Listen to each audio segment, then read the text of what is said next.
I have these two KU3A microphones, and I'll just isolate them because actually we did end up for this breakdown section, we used the old drum sound, which I'll That's play. what I remember. I'll play here. This is that old drum sound.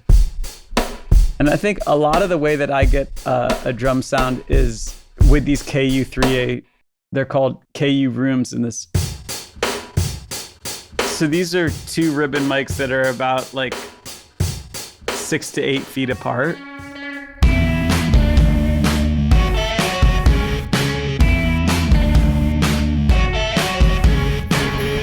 We've got an exciting festive announcement. The Ultimate Studio Giveaway has returned. One winner will walk away with an incredible prize list. For more details and to be in with a chance to win the bundle, all you have to do is head over to the Take Notes Patreon page at patreon.com/Take Notes, sign up for free, and comment who you'd like to see on the podcast on the top pinned post. The competition will remain open until the 7th of January, at which point a winner will be drawn. Good luck. The bridge drum pattern with the guitar pattern, the way that it locks in is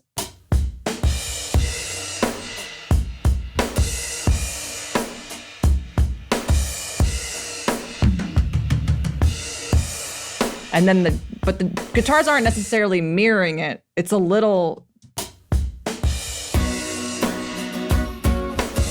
like the kick and the crashes are almost, they're anticipating. I just think this is so cool.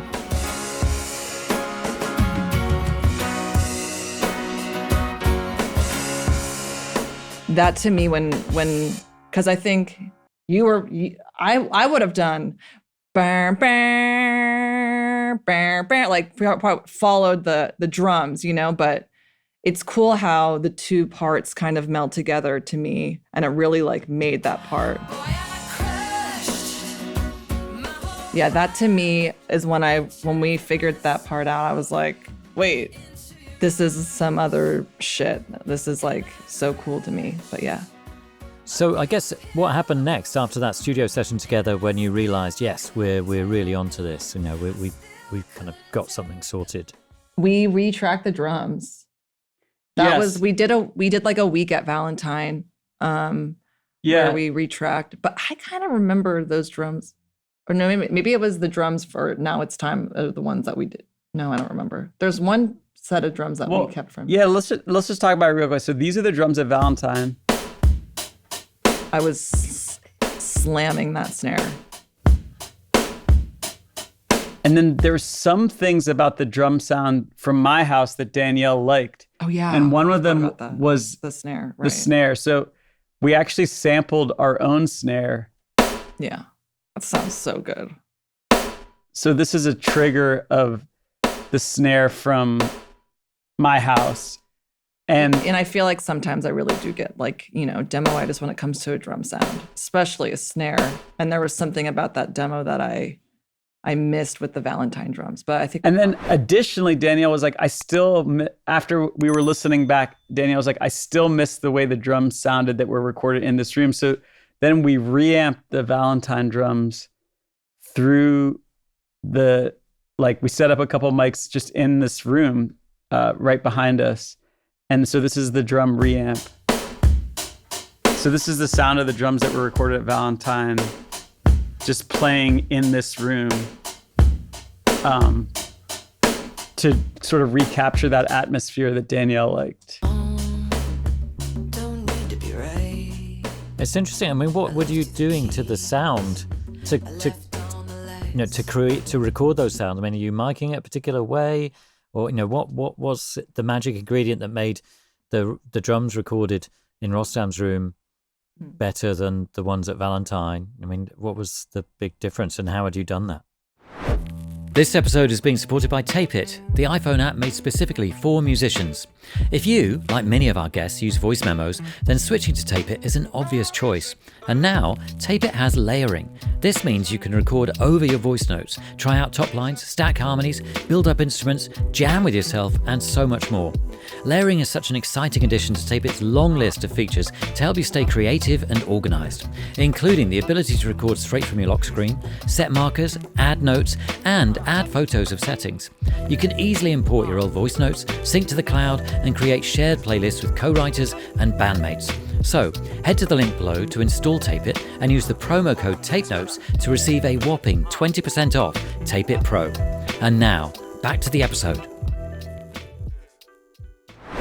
Well, I have these two KU3A microphones, and I'll just isolate them because actually we did end up for this breakdown section, we used the old drum sound, which I'll That's play. what I remember. I'll play here. This is that old drum sound. And I think a lot of the way that I get a drum sound is with these KU3A. They're called KU rooms in this. So these are two ribbon mics that are about like 6 to 8 feet apart. Or like maybe 4 to 8 feet apart. But again, slamming on that snare. And then we can hear the same mics at Valentine. You can hear how they're a little different.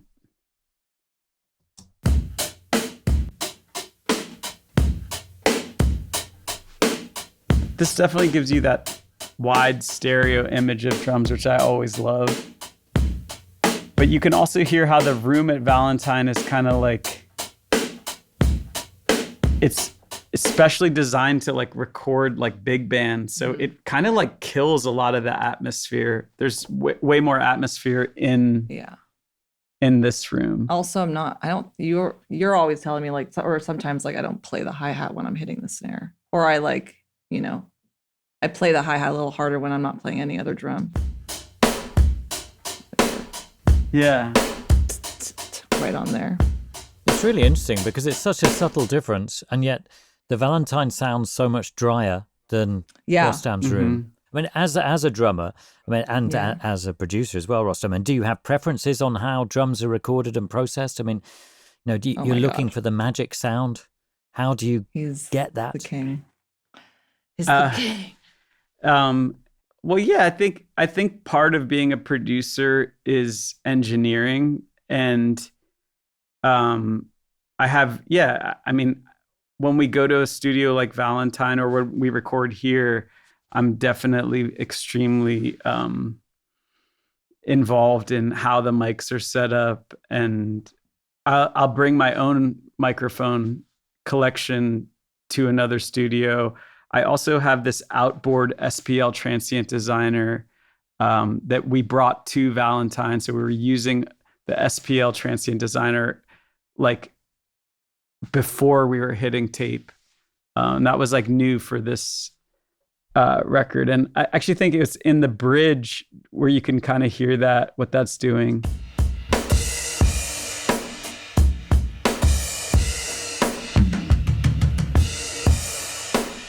Kind of making everything, increasing the decay on all the transients on the drums.